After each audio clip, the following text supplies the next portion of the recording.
హైదరాబాద్లో గోరింటాకు అమ్మడం కూడా చూశాను నేను. ఆకుబలంగా 50 గ్రాములు 100 గ్రాములు అంటూ 30 రూపీస్ 40 రూపీస్ తీసుకుంటున్నారు. అరే మనకు ఊళ్ళో మంచిగా ఫ్రీగా దొరుకుతుంది కదా.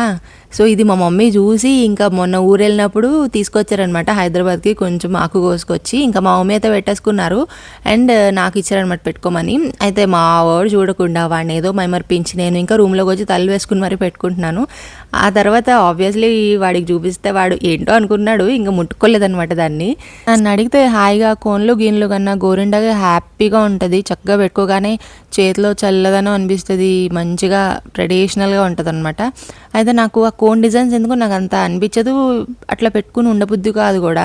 సరే నేను మొత్తానికి ఇంకా పెట్టుకున్నాను, కానీ నేను ఇట్లా సింపుల్గానే పెట్టుకుంటాను. నేను ఇంకా హెవీగా ఇంకా అస్సలు నేను పెట్టుకోను. ఇట్లా అరజై నాది పెద్దది కాబట్టి పెద్ద చందమామ పెద్ద పెద్ద టోపీలు అనమాట, అట్లా పెట్టుకోవాలి. ఇక మొత్తానికి ఎంతోసేపు ఉంచుకోలేదులేండి, ఒక 20 మినిట్స్ ఏమో ఉంచుకున్నా అంతే వాడి వల్ల.